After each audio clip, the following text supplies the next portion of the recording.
C'est là que ça m'interpelle justement sur la façon de se documenter pour Goodbye Willie. Billy. Goodbye Willie. J'avais pensé à sauver Willie, pardon. Merci. Ça y est, on va me coller celui-là sur le dos.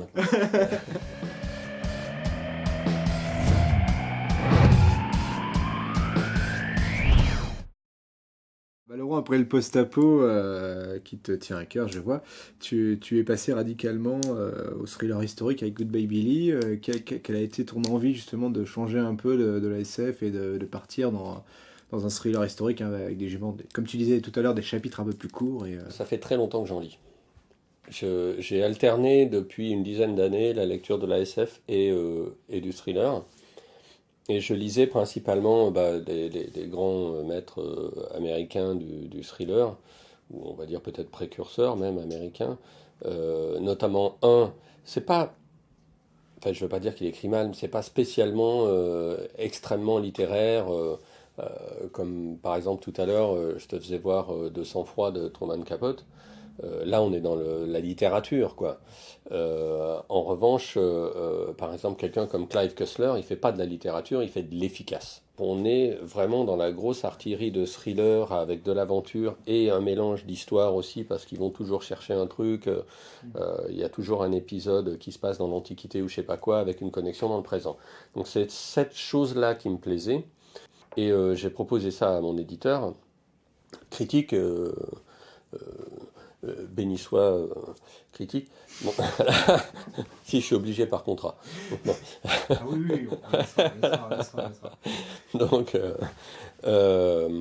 donc je leur avais proposé ça et je commençais à réfléchir sur le truc et tout d'un coup le directeur de collection de critiques, donc Simon Pinel, dit intraitable, me rappelle en me disant attends, tu peux pas faire ça parce qu'on vient d'en avoir un autre, donc il faut pas que tu fasses un truc à la Clive Cussler. J'ai expurgé tout ce qui était plongée sous-marine et machin, recherche d'épaves, de tout ce que fait Clive Cussler habituellement. Donc je lui ai pas dit, mais un jour il aura un accident à cause de ça.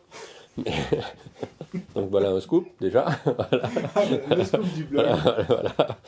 Voilà. Et donc je me suis tourné vers un autre personnage et je me suis dit pourquoi pas western, parce qu'à ce moment-là, j'ai regardé un film qui s'appelle Pat Garrett et Billy the Kid de Sam Peckinpah en 73 avec Chris Christopherson et James Coburn entre autres.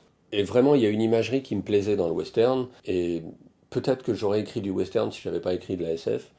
Et donc je me suis dit pourquoi je ferais pas du thriller avec du western.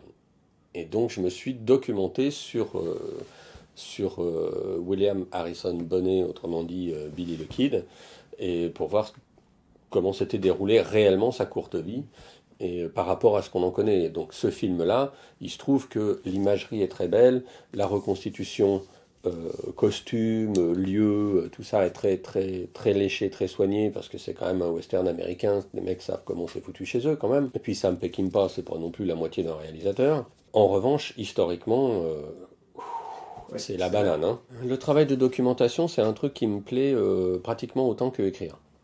Donc je passe beaucoup de temps sur chacun de mes livres. Donc le premier pour lequel je me suis vraiment documenté, c'est Les Pilleurs d'âme, qui était sorti chez Ad Astra et ressorti au Mouton électrique l'année dernière, parce que c'était sur les flibustiers à ce moment-là. Et je me suis intéressé à ce milieu-là et j'ai été complètement aspiré, le bras, le coude, tout, la tête, les oreilles. Et je me suis documenté à mort, rencontré des gens, visité les archives du musée de la Marine, enfin un tas de choses vraiment à fond pour trouver les personnages qui correspondent au type d'histoire que je voulais écrire. Et j'ai fait pareil pour Goodbye Billy parce que je me suis vite rendu compte que le film de Sam Peckinpah pouvait difficilement passer pour un documentaire. Donc j'ai vraiment cherché, j'ai visionné d'autres films, j'ai cherché toutes les histoires, j'ai parlé à des gens aux États-Unis. Et ça fait partie du grand plaisir de l'écriture aussi de découvrir des choses. Et ce que je cherche là-dedans, c'est le truc dont personne ne parle et qui pourtant est réel. Il y a plein de choses sur Billy qui sont soit passées sous silence par certains historiens, soit ça correspond pas au folklore qui arrange tout le monde. Enfin, il y a un certain nombre de choses. Et je me suis vraiment éclaté à trouver des informations qui soient des choses que, ah bon, quand je raconte ça après à des gens en disant, tiens, il y a ça qui se passe, on croit que ceci, on croit que cela, mais en fait c'est ça. Ah bon?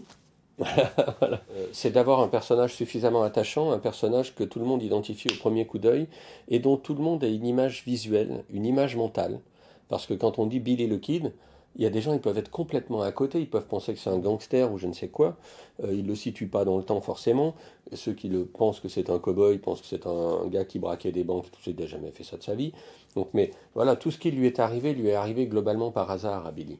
Donc c'est pas, on n'est pas dans le bandit professionnel, on n'est pas dans le gang des frères James par exemple ou le gang de Jesse Evans.